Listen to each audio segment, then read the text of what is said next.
ओम शांति। 11 अप्रैल 2022 बाबा के आज के महावाक्य हैं।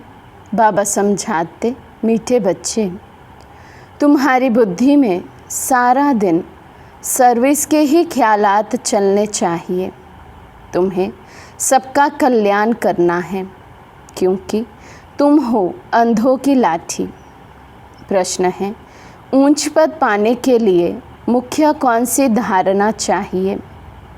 बाबा समझाते, ऊंच पद तब मिलेगा जब अपनी कर्म इंद्रियों पर पूरा कंट्रोल होगा। अगर कर्म इंद्रियां वश नहीं, चलन ठीक नहीं, बहुत अधिक तमन्नाएं हैं, हबज है अर्थात लालच है, तो ऊंच पद से वंचित हो जाएंगे। ऊंच पद पाना है तो माता पिता को पूरा फॉलो करो, कर्मेंद्रिय जीत बनो। गीत है, नैनहीन को राह दिखाओ प्रभु। ओम शांति। प्रदर्शनी के लिए ये गीत बहुत अच्छा है। ऐसे नहीं, प्रदर्शनी में रिकॉर्ड नहीं बजाए जा सकते। इस पर भी तुम समझा सकते हो, क्योंकि पुकारते तो सब हैं, परंतु ये नहीं जानते हैं कि जाना कहाँ है और कौन ले जाएगा। जैसे कि ड्रामा अथवा भावी वश भक्तों को भक्ति करनी है। जब भक्ति पूरी होती है तभी बाप आते हैं। कितने दर दर भटकते हैं, मेले मलाखड़े लगते हैं, दिन प्रतिदिन वृद्धि को पाते जाते हैं। श्रद्धा से तीर्थों पर जाना भटकना चलता ही आता है। बहुत समय हो जाता है तो भी गवर्नमेंट स्टैंप आदि बनाती रहती है। साधुओं आदि के भी स्टैंप बनाती है, बर्थडे मनाते हैं। ये सब है रावण राज्य का अथवा माया का भपका। उनका भी मेला मलाखड़ा चाहिए। आधा कल्प से तुम रावण राज्य में भटकते रहे।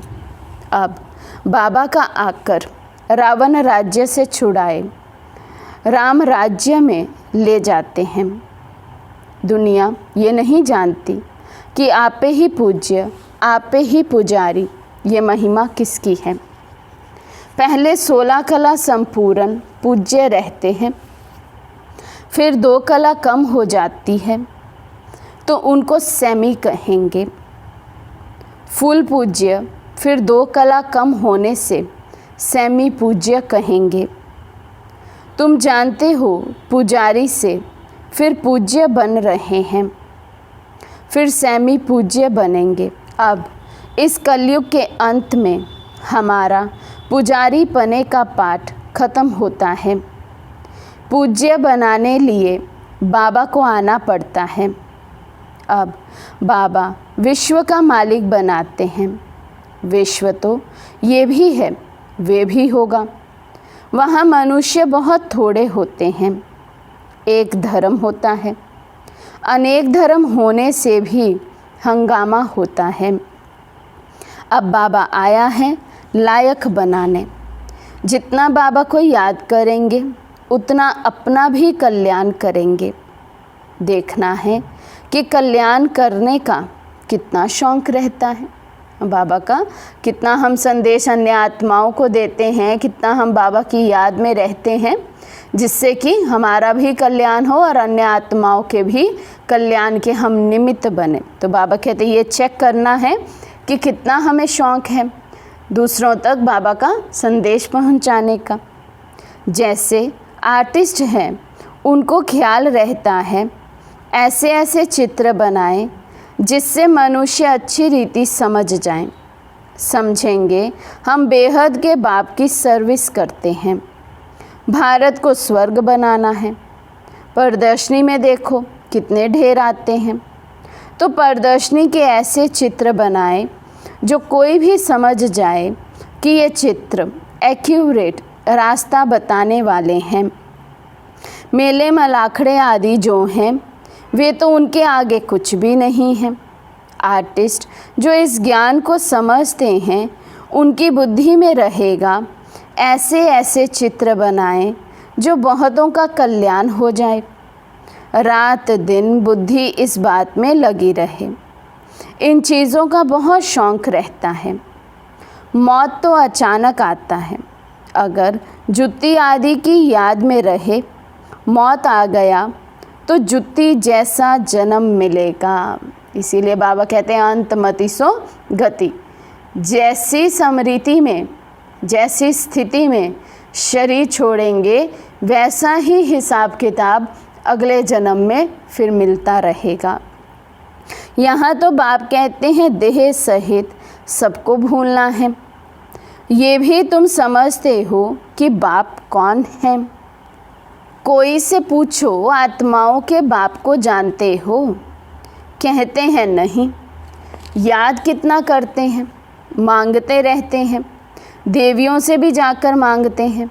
देवी की पूजा की और कुछ मिल गया तो बस उन पर कुर्बान हो जाते हैं। फिर पुजारी को भी पकड़ लेते हैं, वे भी आशीर्वाद आदि करते हैं। कितनी अंधश्रद्धा है। तो ऐसे ऐसे गीतों पर प्रदर्शनी में भी समझा सकते हो। ये प्रदर्शनी तो गांव गांव में जाएगी। बाप गरीब निवाज है, उन्हों को ज़ोर से उठाना है। साहूकार तो कोटों में कोई निकलेगा। प्रजा तो ढेर है। यहाँ तो मनुष्य से देवता बनना है। बाप से वर्षा मिलता है। पहले पहले तो बाप को जानना चाहिए कि वे हमको पढ़ाते हैं। इस समय मनुष्य कितने पत्थर बुद्धि हैं, देखते भी हैं। इतने सेंटर्स पर आते हैं, सबको निश्चय है बाप टीचर सतगुरु है, ये भी समझते नहीं हैं। एक दूसरा गीत भी है कि इस पाप की दुनिया से कहीं दूर ले चल। वे भी अच्छा है। ये पाप की दुनिया तो है ही। भगवान उवाच, ये आसुरी संप्रदाय है, मैं इनको दैवी संप्रदाय बनाता हूँ। फिर मनुष्यों की कमेटियाँ आदि ये कार्य कैसे कर सकती? यहाँ तो सारी बात ही बुद्धि की है। भगवान कहते हैं तुम पतित हो, तुमको भविष्य के लिए पावन सो देवता बनाता हूँ। इस समय सभी पतित हैं। पतित अक्षर ही विकार पर है। सतयुग में वाइसलेस वर्ल्ड थी, ये है विशेष वर्ल्ड। कृष्ण को 16,108 रानियां दे दी हैं, ये भी ड्रामा में नोंद है। जो भी शास्त्र बनाए हुए हैं उनमें गलानी कर दी है। बाबा जो स्वर्ग बनाते हैं उनके लिए भी क्या क्या कहते हैं अभी तुम जानते हो। बाबा हमको कितना ऊंच बनाते हैं, कितनी अच्छी शिक्षा देते हैं। सच्चा सच्चा सत्संग ये है, बाकी सब है झूठ संग। ऐसे को फिर परम पिता परमात्मा आकर विश्व का मालिक बनाते हैं। बाप समझाते हैं बच्चे तुमको अब अंधों की लाठी बनना है। जो खुद ही सज्जे नहीं हैं वे फिर औरों की लाठी क्या बनेंगे? बाबा कहते जिन्हें खुद ही समझ में नहीं आया है, खुद ही निश्चय नहीं है, औरों को फिर क्या सुना सकते, क्या समझा सकते, कैसे अंधों की लाठी बनेंगे? भल करके ज्ञान का विनाश नहीं होता। एक बारी माँ बाप कहा तो कुछ ना कुछ मिलना चाहिए, परंतु नंबरवार पद तो है ना। चलन से भी कुछ मालूम पड़ जाता है, फिर भी पुरुषार्थ कराया जाता है। ऐसे नहीं जो मिला सो ठीक। पुरुषार्थ से ऊंच प्रारब्ध मिलने हैं। बिगर पुरुषार्थ तो पानी भी ना मिले। इसको कर्म क्षेत्र कहा जाता है। यहाँ कर्म बिगर मनुष्य रह ना सके। कर्म संन्यास अक्षर ही रॉन्ग है। बहुत हट करते हैं, पानी पर आग पर चलना सीखते हैं, परंतु फ़ायदा क्या मिला? मुफ्त आयु गवाते हैं। भक्ति की जाती है रावण के दुख से छूटने के लिए। छूटकर फिर वापस जाना है इसलिए सब याद करते हैं हम मुक्ति धाम में जाएं अथवा सुख धाम में जाएं। दोनों ही पास्ट हो गए हैं। भारत सुख धाम था, अब नर्क है तो नर्कवासी कहेंगे ना। तुम खुद कहते हो फलाना स्वर्गवासी हुआ। अच्छा, तुम तो नर्क में हो ना। हेवन के अगेंस्ट हेल है, बाकी वे तो है शांति धाम। बड़े बड़े लोग इतना भी समझते नहीं हैं, अपने को आपे ही सिद्ध करते हैं हम हेल में हैं। बड़ी युक्ति से सिद्ध कर बताना है। ये प्रदर्शनी तो बहुत काम कर दिखाएगी। इस समय मनुष्य कितने पाप करते हैं। स्वर्ग में ऐसी बातें होती नहीं, वहाँ तो प्रारब्ध है। तुम फिर से अब स्वर्ग में चलते हो। तुम कहेंगे अनेक बार इस विश्व के मालिक हम बने हैं, फिर अब बन रहे हैं। दुनिया में किसी को भी पता नहीं है। तुम्हारे में भी कोई समझते हैं इस खेल से कोई छूट नहीं सकते।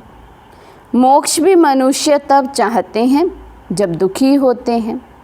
बाबा तो कहते हैं अच्छी रीति पुरुषार्थ करो, माँ बाप को फॉलो कर अच्छा पद पालो, अपनी चलन को सुधारो। बाप तो राह बताते हैं, फिर उस पर क्यों नहीं चलते हो। जास्ती तमन्नाएं नहीं रखनी चाहिए। यज्ञ से जो मिले सो खाना है। लालच है, कर्म इंद्रियां वश में नहीं हैं तो पद भी ऊंचा नहीं पा सकते। तो ऐसे ऐसे गीत प्रदर्शनी में बजाएं, उस पर तुम समझा सकते हो। तुम हो शिव बाबा के परिवार। शिव बाबा के ऊपर तो कोई है नहीं, और सबके ऊपर तो कोई ना कोई निकलेंगे। 84 जन्म में दादा बाबा भी 84 मिलते हैं। शिव बाबा है रचता, अब नई रचना रच रहे हैं, अर्थात पुरानी को नया बनाते हैं। तुम जानते हो हम सावरे से गोरा बनते हैं। स्वर्ग में श्री कृष्ण है नंबर 1, फिर लास्ट में उनका जन्म है, फिर यही पहला नंबर बनता है। पूरे 84 जन्म श्री कृष्ण ने लिए हैं। सूर्यवंशी दैवी संप्रदाय ने पूरे 84 जन्म लिए। बाप कहते हैं जो श्री कृष्ण पहला नंबर था, उनके ही अंतिम जन्म में प्रवेश कर फिर उनको श्री कृष्ण बनाता हूँ। अच्छा, मीठे मीठे सिके लदे बच्चों प्रति माता पिता बाप दादा का याद प्यार और गुड मॉर्निंग। रूहानी बाप के रूहानी बच्चों को नमस्ते। हम रूहानी बच्चों की रूहानी बाप दादा को दिल व जान सिक व प्रेम से नमस्ते नमस्ते नमस्ते जी। धारणा के लिए मुख्य सार। फर्स्ट पॉइंट, कोई भी विनाशी तमन्नाएं नहीं रखनी है। अपना और सर्व का कल्याण करना है। सेकंड पॉइंट, देह सहित सब कुछ भूल वापस घर चलना है। इसलिए चेक करना है कि बुद्धि कहीं पर भी अटकी हुई ना हो।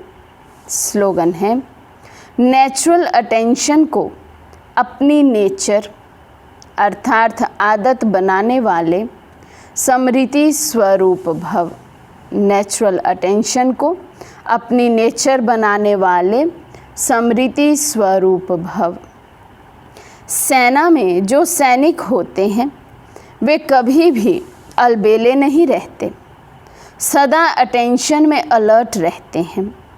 आप भी पांडव सेना हो, इसमें ज़रा भी अलबेलापन ना हो। अटेंशन एक नेचुरल विधि बन जाए। कई अटेंशन का भी टेंशन रखते हैं, लेकिन टेंशन की लाइफ सदा नहीं चल सकती। इसलिए नेचुरल अटेंशन अपनी नेचर बनाओ। अटेंशन रखने से स्वतः समृति स्वरूप बन जाएंगे। विस्मृति की आदत छूट जाएगी। स्लोगन है, स्वयं के स्वयं टीचर बनो तो सर्व कमज़ोरियाँ स्वतः समाप्त हो जाएंगी। स्वयं के स्वयं टीचर बनो तो सर्व कमजोरियाँ स्वतः समाप्त हो जाएंगी। मातेश्वरी जी के अनमोल महावाक्य। फर्स्ट पॉइंट है, याद का ताल्लुक है ज्ञान से। ज्ञान के बिना याद यथार्थ नहीं रह सकती। पहले पहले मनुष्य को अपनी सुखी जीवन बनाने के लिए कौन सी मुख्य पॉइंट बुद्धि में रखनी है? पहले तो ये मुख्य बात समझनी है कि जिस परमात्मा बाप की हम संतान हैं, उस बाप की याद में हर समय श्वासों श्वास उपस्थित रहें। उस अभ्यास में रहने की पूर्ण रीति से कोशिश करनी है। अब श्वासों श्वास का मतलब है लगातार बुद्धि योग लगा रहे, जिसको निरंतर योग, अटूट, अजपाजाप याद कहा जाता है। ये कोई मुख से जपने वाली याद नहीं है और ना कोई मूर्ति सामने रख उसका ध्यान करना है, परंतु ये बुद्धि योग द्वारा याद रखनी है। अब वो याद भी निरंतर तब रह सकेगी जब परमात्मा का पूरा परिचय हो, तभी ध्यान पूर्ण लग सकेगा। परंतु परमात्मा तो गीता में साफ कहते हैं, ना मैं ध्यान से ना जप से मिलता हूँ और ना मेरी सूरत को सामने रख उनका ध्यान करना है, परंतु ज्ञान योग द्वारा परमात्मा को पाना है। इसलिए पहले चाहिए ज्ञान। ज्ञान बिगर याद कायम रह नहीं सकेगी।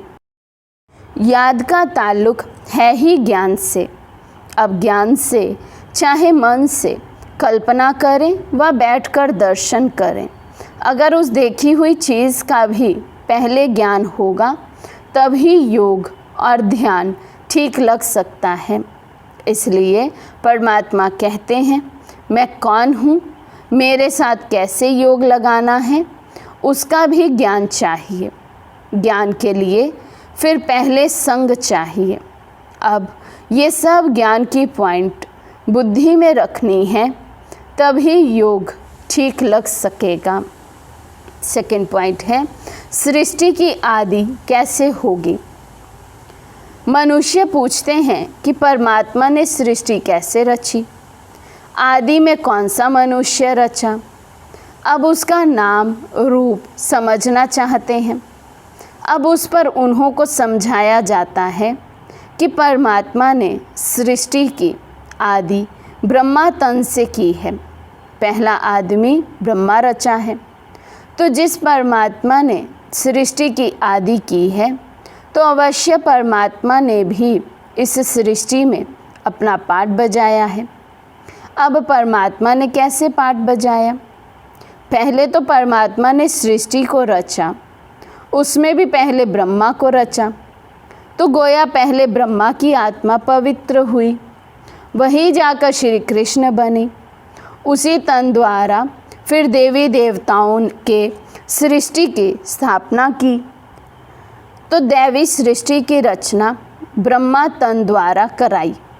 तो देवी देवताएं का आदि पिता ठहरा ब्रह्मा। ब्रह्मा सो श्री कृष्ण बनता है। वही श्री कृष्ण का फिर अंत का जन्म ब्रह्मा है। अब ऐसे ही सृष्टि का नियम चलता आता है। अब वही आत्मा सुख का पाठ पूरा कर दुख के पाठ में आती है, तो रजो तमो अवस्था पास कर फिर शूद्र से ब्राह्मण बनती है। तो हम हैं ब्रह्मावंशी, सो शिववंशी सच्चे ब्राह्मण।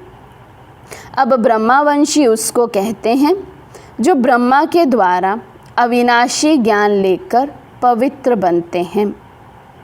थर्ड पॉइंट है, ओम शब्द का यथार्थ अर्थ। जब हम ओम शांति शब्द कहते हैं, तो पहले पहले ओम शब्द के अर्थ को पूर्ण रीति से समझना है।